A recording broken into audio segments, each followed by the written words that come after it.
Tucked away in here, we have the 1987 Korg DS8. Cheapest synth I have in here. You can get these for only $200 to $300. FM synthesis. This was Korg's answer to the DX7. Doesn't sound analog at all. It's where you get the cheesy kind of electric piano bell sounds, but I find it does really different, weird, cold sounds that I don't get out of my analog stuff. I ended up using this all over zombie soundtrack kind of album I did. Very weird, very different.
This is the Sequential Pro 3, came out last year, 2020.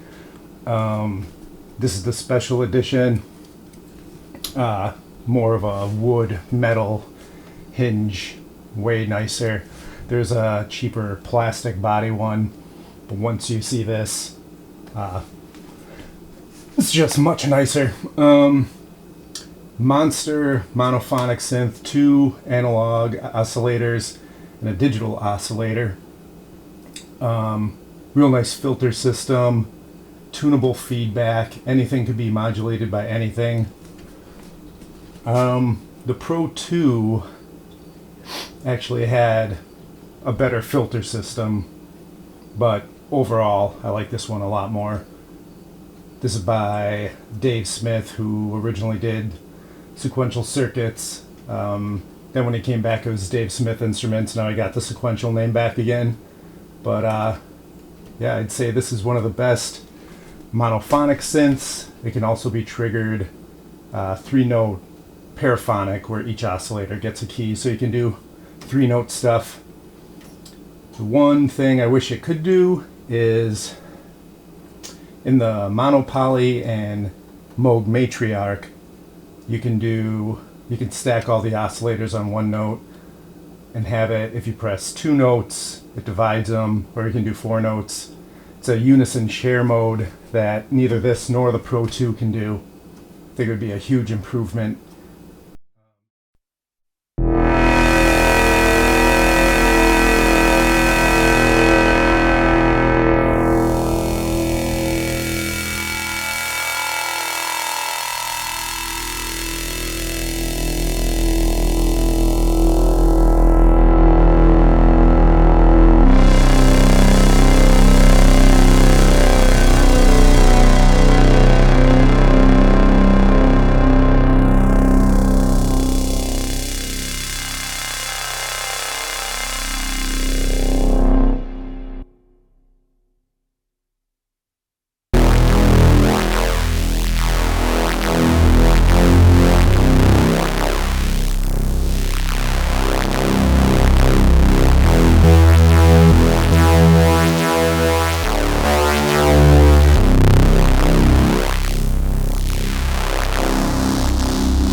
This is the Elektronika EM25.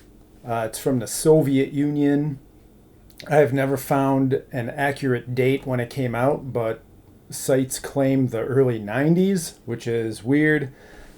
Basically, it's a string combo synthesizer, kind of like what the States was doing in the 70s before we had proper polyphonic synths.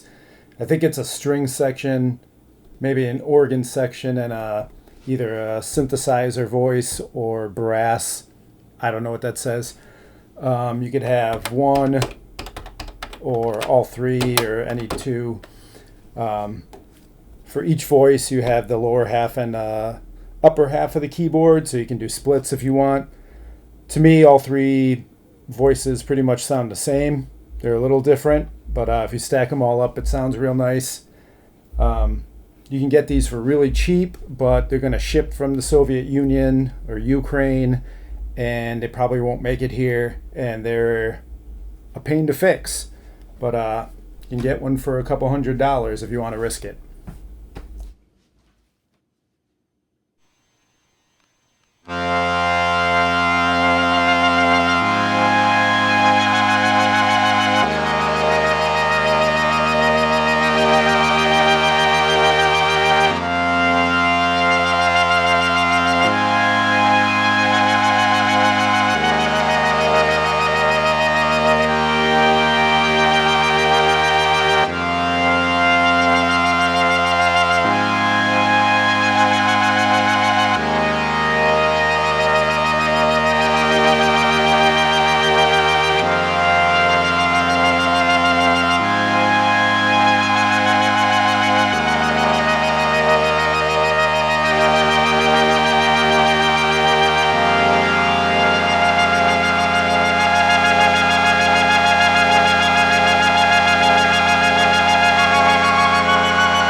This is the Oxford synthesizer company Oscar. Came out in 1983. Was made by Chris Huggett, who previously ran Electronic Dream Plant, made the Wasp and the Gnat and all that stuff. After that company failed, his parents helped him finance this. Very strange hybrid synth, digital oscillators. You can actually make your own waveforms holding buttons and hitting the keys to add or subtract harmonics. The rest is analog. It's actually two filters in series with a knob to separate the resonant peaks, so you get very unusual filter sweeps. Duophonic.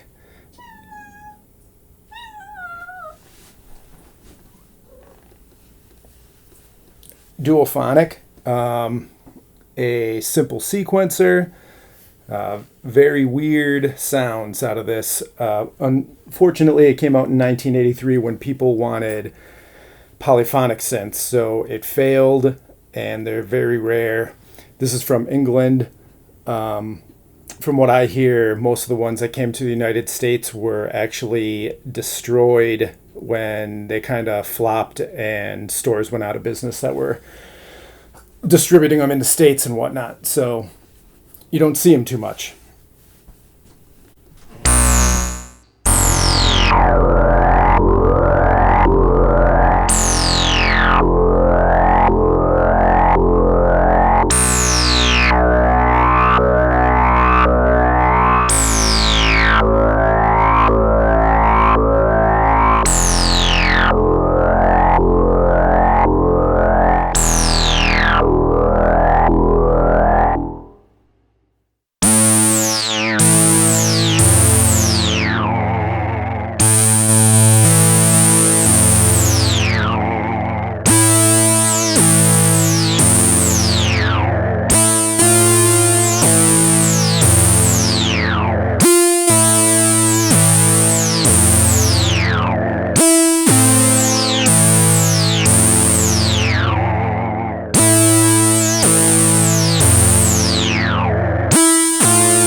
For this segment of stuff that I didn't end up keeping, I'm going to try to blow through a lot of stuff really fast because I have not been covering nearly as many as I should in each episode.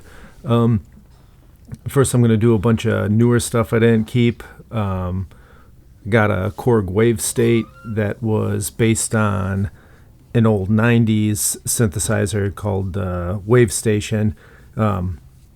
Wave table, weird wave sequencing thing. It's definitely got a sound of its own. Real pain in the butt to program. You got like 4 layers, but there's only 2 outputs, so everything's kind of mixed together. Ultimately, didn't like it because of the build quality. Korg just has this really light, cheap plastic build lately, and I couldn't stand using it.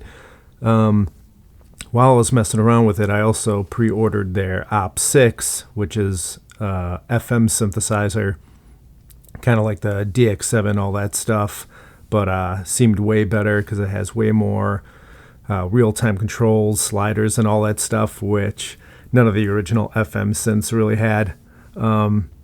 I ended up returning it right away because I was already so fed up with the build of the Wave State, and they're built exactly the same. So I just sent it back. I don't like those plastic boxes. So I got rid of those 2. I had a Dave Smith Mofo desktop, but that was just a backup because I also have the keyboard version. So no story there. Just didn't need it. The Sequential Pro 2, very cool 4 oscillator monosynth or paraphonic. There's no unison share mode, which really bothers me, like the Monopoly and the Matriarch have. It's got a better filter system than the Pro 3, but overall the sound isn't as good. The Pro 2 uses digital oscillators. I'm guessing that's why, but very cool. Just didn't feel like I needed it. I tried the whole Eurorack modular thing. I found it a huge waste of time and money. Some of the more interesting modules I got was like the Dove, like WTF wavetable oscillator. There's like a future retro transient plus weird percussion sample thing. But ultimately, again, just seemed like a waste of time. Everything takes forever. And I could do all that stuff with better synths that I already have. Lots of synthesizers with deep mod matrices and patch memory. Goes a lot faster. You can actually save your stuff. Not into the modular thing whatsoever, and never really heard anything that wowed me with people that use the modular systems. So that's some newer stuff I didn't get into. This next section, I'm going to go through some buying blunders, some purchases that just didn't go well. Along with the Elektronika EM25 that was in this episode, I also ordered the 1984 Soviet Estraden 230, which is basically the Russian Mini Moog across the board. It's the same exact layout. That came, it powered on, but it never made a sound. I had Tech look at it. He was never able to get anything out of it. Showed me pictures of some of the worst soldering in boards I've ever seen or he's ever seen. So that I just ended up selling to someone for, a couple $100 as a project. Hopefully they got something out of it. That also took like 6 months to get here. So that was a big waste of time. I tried to order a 1982 Korg Poly 61 off Facebook Marketplace.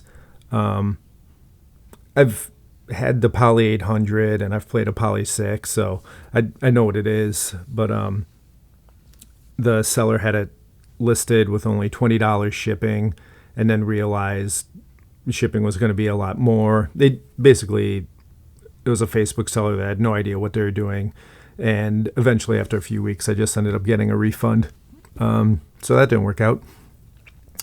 My original Ensoniq SQ80 that I had since the 90s, I ended up selling to a friend at a rummage sale years back. So one of the first things I did when I started buying stuff again was got a hold of him and talked him into selling it back to me.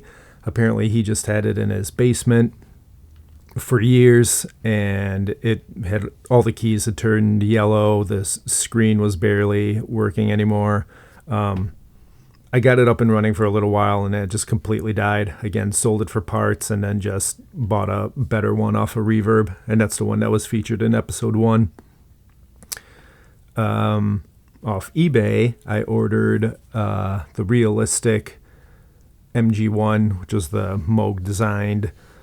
It's basically like a Moog Rogue plus a poly voice. That came from Canada, but the guy packed it in a box that was smaller than the synthesizer. I'll show a picture. Obviously, it came smashed.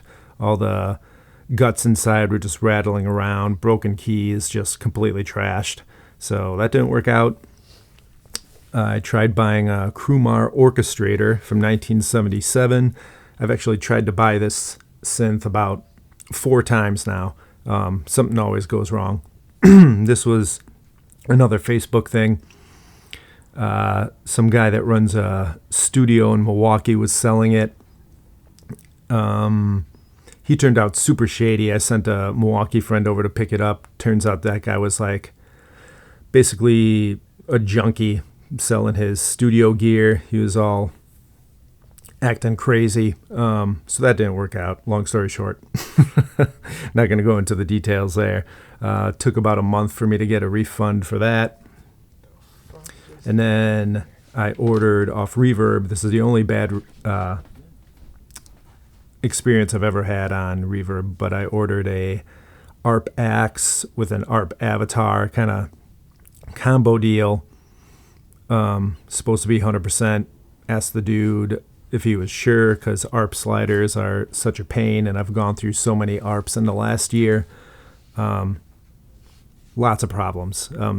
The pressure pads didn't work on the axe. Eventually for that, I just ended up fixing the axe up enough that I could sell it for most of my money. Got some of my money back there. I'm still sitting on the Avatar. Might sell that and just take the loss. Might try to use it. Try to fix up the sliders on that and stuff. So yeah, that was about 12 things right there that didn't go well.